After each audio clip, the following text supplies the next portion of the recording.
When a major maritime chokepoint locks down, the world watches the warships and the crude oil. But these tiny white spheres are urea prills, the nitrogen foundation of modern agriculture, and the primary nutrient that global crop yields require to grow. The Strait of Hormuz is 21 miles wide. Before the 2026 blockade, 20 million barrels of oil moved through here every day. Floating alongside that crude was 30% of the world's internationally traded urea. This IEA map shows physical bypass routes. The red east-west and green Abu Dhabi pipelines pump crude over land, circumventing the blockade. But note the yellow liquefaction plants inside the gulfs. Unlike crude, no overland pipelines exist to pump natural gas or fertilizer to safe waters. A blockade of the strait physically severs the connection between the Gulf's petrochemical plants and the farms of Asia and Africa. Liquefied natural gas is the literal chemical feedstock for the global food supply. The Haber-Bosch process uses methane from natural gas and nitrogen from the air.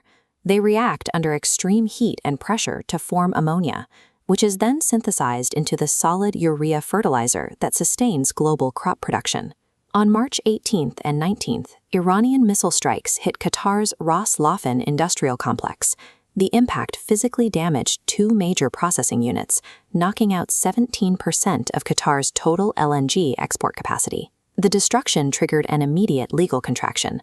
Qatar Energy declared a prolonged force majeure on its global contracts, legally allowing the company to suspend its fertilizer and gas deliveries to countries across Europe and Asia without penalty. The facilities at Ras Laffan produce 14% of all urea traded globally. When missile strikes halt those chemical reactions, a massive segment of the industrial network feeding the planet simply stops. Physical infrastructure is only half of the logistical equation. Commercial ships operate within a rigid legal and financial framework that a blockade immediately disrupts. In early March, the mutual insurance associations, known as P&I clubs, pulled their maritime coverage for the region. Without insurance, a commercial bulk carrier carrying fertilizer cannot sail, freezing traffic overnight. This chart tracks granular urea prices at the U.S. Gulf.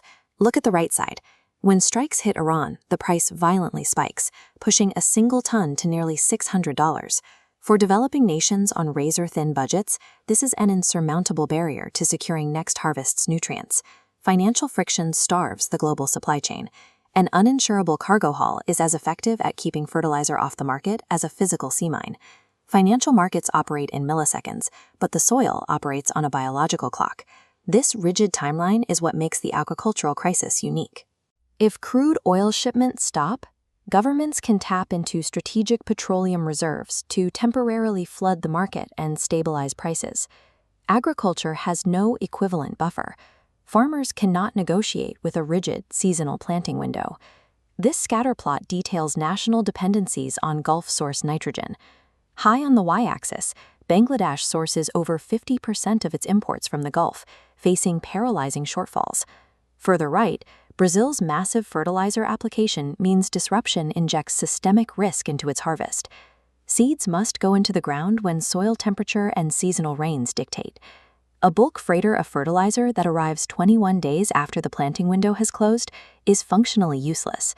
The math is unforgiving. A 3-week geopolitical delay in the Persian Gulf results in a totally lost harvest year for the importing nation. Facing prohibitive input costs, many farmers execute an endogenous reduction. To avoid bankruptcy, they voluntarily slash the amount of fertilizer they spread over their fields. This flowchart maps how a distant closure at Hormuz creates a reduction in exports, leading directly to localized price increases. Moving right, the market shock triggers biological failure. Reduced application leads immediately to a decline in crop yields, stripping away actual food availability. Major fertilizer companies report that without adequate nitrogen inputs, biological crop yields in these starved regions will drop by up to 50%.